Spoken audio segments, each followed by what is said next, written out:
Hey everyone, yesterday I uploaded a video on me making coffee.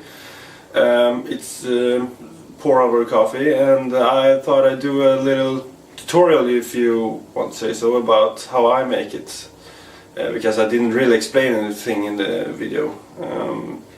So we'll go over to my bench where I brew my coffee and we'll have a look at it. So the first step is pretty much always to boil some water, and I just have. You didn't see that part because it sounds a lot. And then you have to grind your coffee, if you have a grinder, that is. You don't have to grind your own coffee. It does taste better, and the fresher the roast is, the better. But it works fine with pre-ground coffee. I think I have some over since before. Actually, this will probably be enough. I will be using 200 grams of water and 12 grams of ground coffee. It's about as fine as it would be in like regular drip coffee. It all depends on what device you're using. I'm using a Melera plastic cone for 102 size filters.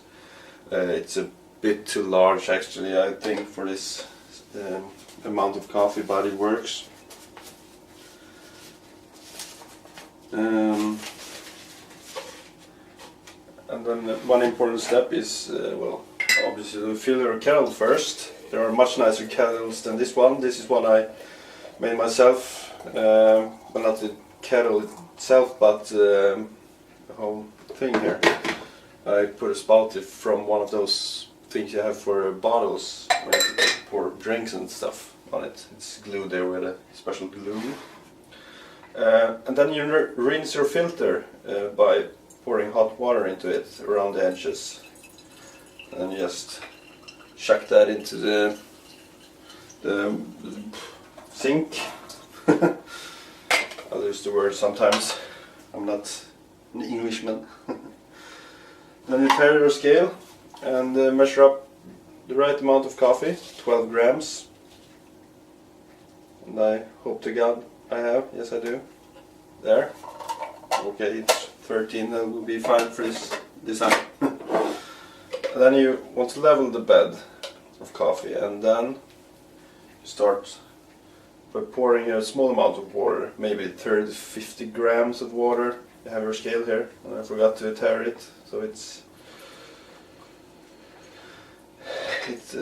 yeah. And then you let it bloom, as it's called. That releases all the gases like carbon dioxide, I think it's primarily. That should go on for like 30 seconds, probably, something like that. Or until you see it stop bubbling or like that.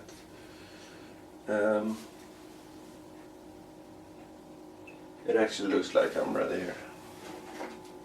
And then there are different ways of pouring, but you always want to start in the middle and pour outwards in a spiral. What I like to do is I pour half the water on now. It went over a little bit, it's like 110 grams I pour it on now. And then I let it sink in for a bit before I pour the rest of it. And you always want to pour it controlled and like outward spirals, stuff like that. It's best to experiment to see what happens. I don't know if you can see it. You probably can't, because there you see there are lots of grounds on the sides here. What I like to do is on the second time, when I pour in the water, I'm almost where I want, I pour along the sides, so it hopefully goes down at least.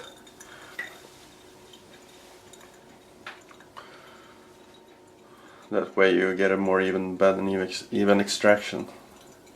That's my theory, at least.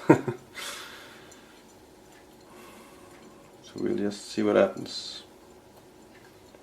And when you use these types of filters, they restrict the flow a lot, so you might have to take the filter off before all the water has gone through, or otherwise it might be not so nice.